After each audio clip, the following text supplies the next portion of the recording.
PTN news کے ناظرین السلام علیکم ناظرین، آئیے بات کرتے ہیں مقبوضہ کشمیر کی دھماکہ خیز صورتحال۔ جنوبی ایشیا کا شیطان بھارت کشمیر کو ہڑپ کر گیا۔ امریکہ عالمی شیطان ہے اور بھارت جنوبی ایشیا کا شیطان۔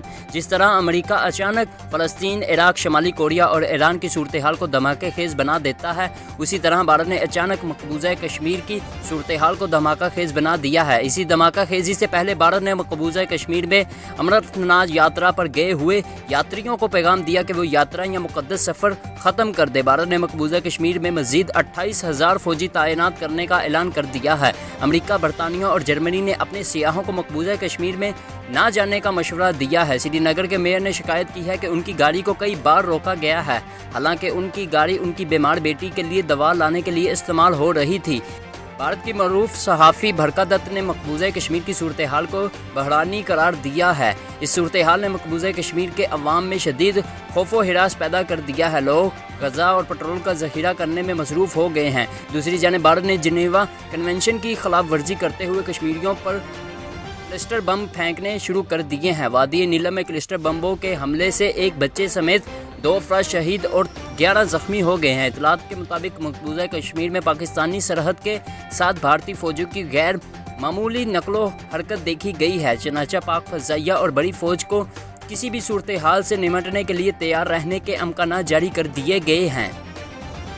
بھارت کی تاریخ کا یہ عجیب پہلو ہے کہ بھارت پر مسلمانوں نے 1000 سال تک شان سے حکومت کی اور ہندو مسلم سلطنت کا کچھ نہ بگاڑ سکے۔ انگریزوں نے 150 سال تک بھارت کو غلام بنائے رکھا مگر ہندو ان کا کچھ نہ بگاڑ سکے۔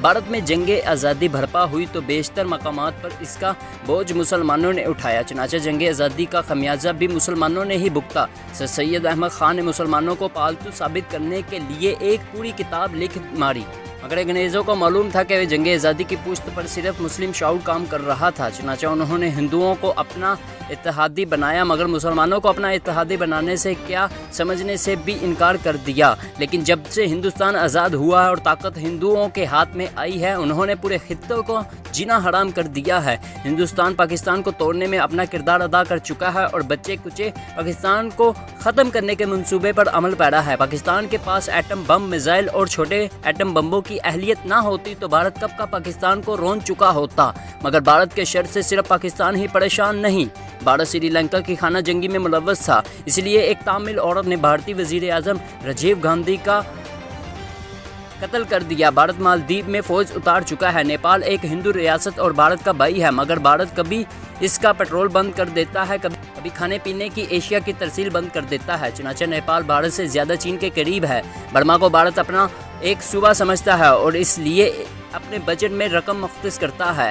بھارت چین سے ایک جنگ لڑ چکا ہے، کیونکہ اس جنگ میں چین نے بھارت کا حشر نشر کر دیا تھا، اس لیے بھارت کو چین کے خلاف دوسری جنگ لڑنے کی جرت نہیں ہوئی۔ بنگلہ دیش کو بھارت نے بنگلہ دیش بنوایا، مگر بھارت نے بنگلہ دیش کو اس کی آزادی کے پہلے 3 برسوں میں اس طرح اپنی کالونی بنایا کہ بنگلہ دیش کی فوج نے ناراض ہو کر بابائے بنگلہ دیش شیخ مجیب الرحمان اور ان کے پورے خاندان کو مار ڈالا۔ بدقسمتی سے اس وقت بھی بنگلہ دیش بھارت کی ایک کالونی ہی ہے۔ یہ حقائق خود بتا رہے ہیں کہ بھارت واقعتاً جنوبی ایشیا کا شیطان ہے۔ اس شیطان کی شیطانیت کا اندازہ اس بات سے بھی کیا جا سکتا ہے کہ مودی سے ایک بار بھارت کے مسلمانوں کے بارے میں سوال کیا گیا کہ آپ کو مسلمانوں کے مرنے کا دکھ ہوتا ہے؟ اس سوال کے جواب میں مودی نے کہا کہ اگر آپ کی گاڑی کے نیچے کتے کا پلہ آ جائے تو آپ کو دکھ تو ہوگا۔ بی جے پی کے ایک رہنما نے یو پی کے موجودہ وزیر اعلیٰ آدتیہ ناتھ کی موجودگی میں فرمایا کہ اگر مسلمان عورتوں کو قبر سے نکال کر ریپ کرنا پڑے تو ایسا ضرور کیا جانا چاہیے۔ لیکن یہاں سوال یہ ہے کہ جنوبی ایشیا کا شیطان بھارت اس وقت مقبوضہ کشمیر میں کیا کرنے والا ہے؟ بھارت مقبوضہ کشمیر میں جو کچھ کرنے جا رہا ہے اسے امریکہ اور یورپ کے بڑے ممالک جرمنی، فرانس اور برطانیہ کی پشت پناہی حاصل ہو گئی۔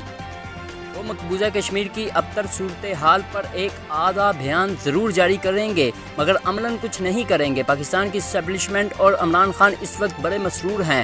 وہ تاثر دے رہے ہیں کہ امریکہ دوبارہ پاکستان کا اتحادی بن گیا ہے۔ اس نے پاکستان سے ڈو مور کا مطالبہ ترک کر دیا ہے۔ اگر ایسا ہی ہے تو پاکستان کا حکمران طبقہ عالمی شیطان امریکہ سے کہے کہ وہ اپنے علاقائی شیطان بھارت کو مقبوضہ کشمیر میں نئی ریاست، دہشت گردی اور نئے انسانی سوز مظالم ایجاد کرنے سے روکے۔ وہ بھارت کو مجبور کرے کہ وہ دفعہ A-35 اور 370 کی منسوخی کا فیصلہ واپس لے۔ پاکستان کا حکمران طبقہ اگر یہ نہیں کر سکتا تو پھر وہ قوم کو امریکہ کے حوالے سے جھوٹے قصے اور کہانیاں سنانا ترک کر دے۔ حقیقت یہ ہے کہ امریکہ کی نیت پاکستان کے ساتھ صرف متاع کرنے کی ہے، نکاح کرنے کی نہیں۔ یہ پاکستان اور امریکہ کے تعلقات کے حوالے سے اتنی بنیادی بات ہے کہ اس بات کا شعور نہیں، اسے پاک امریکہ تعلقات پر گفتگو سے بلا جبر روک دینا چاہیے۔ بدقسمتی سے پاکستان کے حکمران طبقے کا تصور بھارت ہمیشہ ہی سے ناقص ہے۔ اس تصور کا ایک پہلو یہ ہے کہ بھارت کے ساتھ ہمارے تعلقات اس لیے خراب ہے کہ مسئلہ کشمیر حل نہیں ہو سکا۔ مسئلہ کشمیر حل ہو جائے تو بھارت کے ساتھ ہمارے تعلقات نارمل ہو جائیں گے، مگر بدقسمتی سے بھارت کا تصور پاکستان کچھ اور ہے۔ بھارت کا تصور پاکستان یہ تھا کہ گاندھی، نہرو اور پٹیل تک کو امید تھی کہ پاکستان اپنی طاقت سے زندہ نہیں رہ سکے گا، چنانچہ پاکستان کی قیادت کچھ دنوں بعد روتی پیٹتی آئے گی اور کہے گی ہمیں دوبارہ ہندوستان میں شامل کر لو، مگر ایسا نہ ہوا تو بھارت کا تصور پاکستان یہ بن گیا کہ پاکستان کو توڑنا ہے۔ بھارت آدھا پاکستان کھا گیا، مزید آدھے کو فنا کرنے پر لگا ہوا ہے اور ہمارے حکمران طبقہ جانتا ہی نہیں کہ بھارت کیا چیز ہے۔ یہ ملک و قوم کی ایک ایسی بدقسمتی ہے کہ جس کا ماتم کیا جائے کم ہے۔ چلیے دیر آئے درست آئے، عمران خان کو بالآخر معلوم ہو ہی گیا کہ بھارت کتنا بڑا شیطان ہے۔ خدا کا شکر ہے کہ انہوں نے خود بھارت کو نسل پرست اور نازیوں کی راہ پر چلنے والا قرار دے دیا۔ عمران خان نے کہا ہے کہ ہم خون کے آخری قطرے تک جنگ لڑیں گے اور ایسی جنگ ایٹمی جنگ ہوگی۔ انہوں نے کہا کہ میں نیوکلیر بلیک میلنگ سے کام نہیں لے رہا، کامن سینس کی بات کر رہا ہوں۔ انہوں نے دنیا سے کہا کہ وہ بھارت کو خوش کرنے کی پالیسی ترک کرے ورنہ ایٹمی جنگ ہوئی سب کا نقصان ہوگا۔ یہ بھی اچھا ہوا کہ عمران خان نے ایٹمی جنگ کی بات کر دی، مگر یہ باتوں کا وقت نہیں۔ ہم نے ایٹمی ہتھیار نمائش کے لیے نہیں بنائے، بھارت نے ہماری سلامتی پر عملاً حملہ کیا ہے، چنانچہ ہمیں اپنے ایٹمی ہتھیار بھارت کو ہدف بنا کر نصب کر دینے چاہیے۔ اس کے ساتھ ساتھ ہمیں بھارتی سفیر کو فوراً ملک سے نکال کر باہر مارنا چاہیے اور اپنے سفیر کو واپس بلا لینا چاہیے۔ اب ہمارے سر سے کرتارپور راہداری کا بھوت بھی اترنا چاہیے۔ ہمیں مقبوضہ کشمیر کے مسئلے کو سلامتی کونسل میں بھی اٹھانا چاہیے اور پوری دنیا میں جارحانہ سفارتکاری کا آغاز کر دینا چاہیے۔